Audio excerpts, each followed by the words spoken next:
Okay. Hello, everyone. I am Prince, and I decided to explain the different modules of the Cisco CyberOps course on NetAcad. Now, this idea was motivated by a professional I highly respect, Mr. Joseph Kermeni, who did a similar thing and is doing it but in French. So I decided to do something in English for my viewers. I'm going to leave a link to the description to the course online on NetAcad, which you can register to for free. I highly encourage you guys to do it because these explanations are good, but having the course to the site to accompany and to help you to understand better is going to help you to go a lot faster. The very first module is titled The Danger, and this module we're going to be looking at war stories, threat actors, and the impact of a threat. And the goal of this module is to have to make the reader to understand what the dangers are in cybersecurity and what the impact of a cyber attack could be. Now we're going to start off with war stories.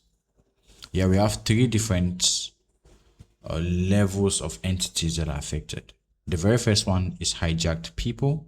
Then after, we're going to look at how companies are affected by ransomware. And finally, we're going to be looking at how entire nations are affected by targeted attacks to their infrastructure. So, hijacked people, the evil twin attack. That's the first attack we're going to be looking at. And this attack is scarily easy to implement and can be quite dangerous, especially given how many people can fall prey to it so easily. Now, the attack is typically done around public places with Wi-Fi, like hotels, like restaurants, like airports. So let's give a scenario, right? An attacker is at the restaurant and they're eating food and they want to hack some people just for the fun of it. To go about doing this attack, they will start by creating a Wi-Fi network that has the same name as that restaurant. And usually this Wi-Fi network doesn't have any password to facilitate connection to it. Now, once the network is created, the attacker just sits, eats their food, drinks their coffee, and waits for users to connect. There are even devices that automate this whole process for them. That all they have to do is almost literally click a button in their computers and forget about it. And it's being done for them in the background.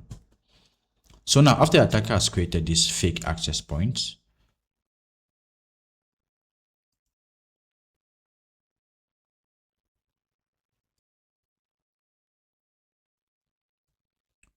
so after the attacker has created these fake access points, we have our first victim, a lady named Sarah who had a very long day and wants to just refresh with a nice meal and a cold drink. Now, while she has placed her order and she's waiting for the food to come, she sees the free Wi-Fi and it's in the restaurant's name. She has been to this restaurant before, so she implicitly trusts them. So she connects to the restaurant's free Wi-Fi. And when she connects, this Wi-Fi redirects her to a form where they're asking for a username and her password. She has to create one because she has never connected to this Wi-Fi before. So she puts a username, puts a password there. Now the issue with this is if she's not very cybersecurity savvy, she's likely going to be using the same username and password across her different accounts and even on the same website. It's easy to remember, so why should she stress with something else? Once she fills and submits this form, the attacker or the attacker software just quietly, gently puts it in a database and keeps it there for some time. Now, what happens? She's connected to the network. Where's the harm? First things first, the attacker has username and password. But now, even in her usage of the network, there's still some danger. The next part now, she wants to, I don't know, send a message on WhatsApp, connect to TikTok, refresh her Instagram feed, whatever. When she sends a request to the access point to eventually access the internet, everything that she's sending, every communication that she's initiating is going through the attacker's laptop. And sometimes even the responses from the internet are going to the attacker's laptop.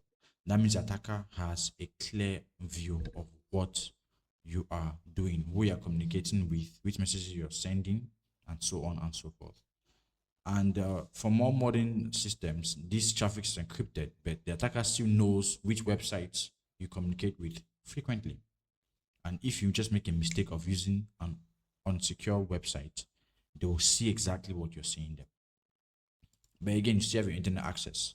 Now we do this last part of internet access to keep the user connected and to also make them to not be suspicious of anything.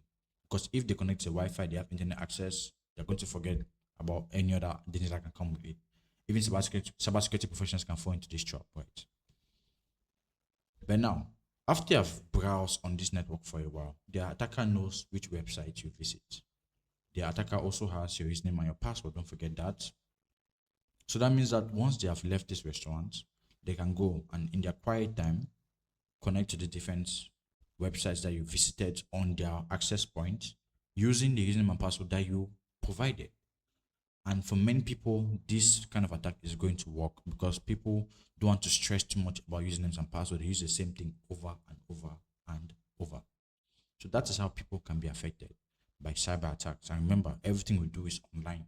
So if I have your username and password for one thing, that probably applies to your bank account, probably applies to your Facebook, probably applies to your Instagram, whatever else it is probably using the same username and password for simplicity. Now, how do cyber attacks affect companies? We're going to look at ransomware specifically, which is a type of malicious software that encrypts data on a system and demands that a ransom be paid to decrypt the data. Now, how do ransomware attacks start? The very first step is sending the malware. Attacker can send an enticing email to all the employees of a particular organization. And in that enticing email, they're going to attach a malicious file, which is the ransomware. Now, when the employees receive this email, well, they are caught by it. It draws their attention. Maybe talking about pay rises, pay cuts, people being fired, talking about some tasks that will be assigned from the CEO, whatever. The email is going to be structured in a way that whoever reads it will want to open it and find out more. So once these employees see this email and they click that link or they download that attachment, they are gone. They are gone. Their computer has already been infected by the malware. Once the malware is in the system, it finds ways to spread across other devices in the system. And then once you have spread a sufficient number of computers, it will then start collecting data and encrypting until it's encrypted everything in the corporate system. And now at this point in time, the attackers have the company, they really have them in the palm of their hands because they are holding your data ransom. They have encrypted it, means that data is no longer readable to you. If you had files that spoke about client accounts, databases that had different transaction details, you have lost all of that information. And it's not really lost, but it's encrypted. Encrypted means that I can be looking at data like this, but I don't know what it means. They have taken what the data meant in the beginning. They have passed it through some kind of processes to make it unintelligible. And only the attacker can reverse what he has done to give you back your original data. And now, you can say, okay, yeah, it's not too bad. The data is important. Let's pay the ransom. First of all, the ransom is a good amount of money, right? It's a good amount of money. And as if that is not enough, in 1 out of 4 cases, 25% of the time, companies that pay the ransom do not get the data back. They don't get the data back. So the most effective way to protect against ransomware is, first and foremost, train your employees. Train them to be able to detect malicious links. Train them to not be opening things randomly. Also, implement some email protection mechanisms. And additionally, as a last resort, make sure they have a very solid recovery plan in case everything goes down like this. Now, the very last one, we're going to be looking at how nations are targeted by cyber attacks. Now, we're going to look at a specific attack or specific worm called Stuxnet, which was released 10 years ago. But this particular threat is more prevalent even now, because even developing nations across the globe are supported by digital processes. So things like utility bills are being paid through the internet or through applications, taxes, IDs are being generated online, and then even energy is being handled by systems, right, that are digital in nature. This makes the cyberspace that much more valuable for these nations and a very, very big target for their enemies. Now, Stuxnet is a very popular and hallmark example of how cyber attacks can be used to affect a nation's progress. Stuxnet was a worm that was specifically designed to destroy and destroy only nuclear enrichment equipment in the Natanz nuclear facility in Iran. And this is how it worked. First of all, the Iranian system was disconnected from the internet. It's called an air gap system. So the malware had to find a way to get into a computer in that facility. Now, this could be through a USB flash drive. It could be through infected project files that are shared between engineers. Whatever the case, it had to get into the system. Now, once the malware was in the system, it's going to infiltrate one computer and then propagate itself across all the other computers in that system. Because it was a worm, right? And the worm is a kind of malware that can automatically replicate itself without human intervention. So what Stuxnet needed was just to get into one computer and it handled the rest on its own. Now, upon infecting a computer that had that software to control the nuclear equipment, right? The malware stayed dormant for about 30 days. And in that time, it collected data on how the system functions normally. So it collected the software's logs, it collected other files and databases that were important to establish a good baseline for how the system normally functions. Now, once this wait period was over and the worm was activated, it would do one of two things.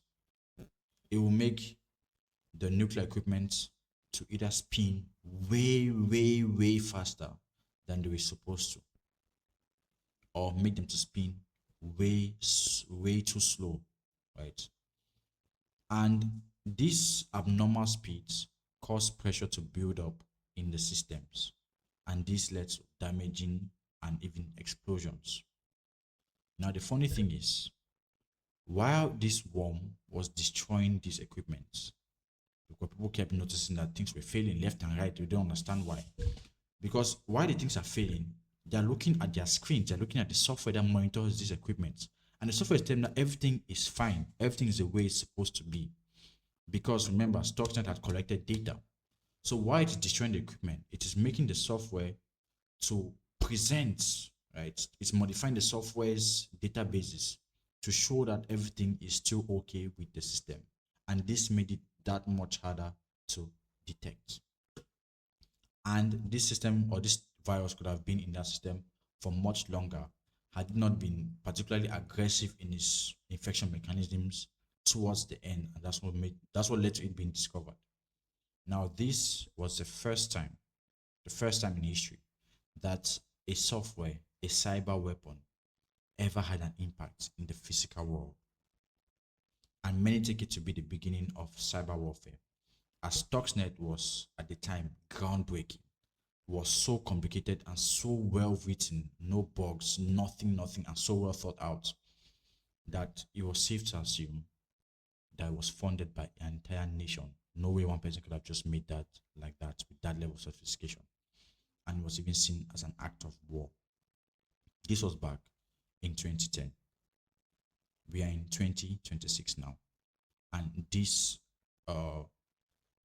dependence on our critical infrastructure on IT has increased, it has not decreased. So these kinds of attacks are even more prevalent now. Now, rumors have it that it was built by the US in collaboration with Israeli intelligence. By this point in time, nothing has been confirmed. So this is the danger in cybersecurity. These are different entities that can be affected by cyber attacks. In the next video, we're going to be looking at threat actors. Who are those that go about carrying out cyber attacks? What are their motivations? And what are the kinds of attacks they typically perform? But for now, Thank you for making it to the end of this video. And if you found it informative, please hit the like button and subscribe to stay updated. Connect with me also on other platforms, LinkedIn and TikTok. I promise that I am as friendly on these other platforms as I am here on YouTube. Have a nice day and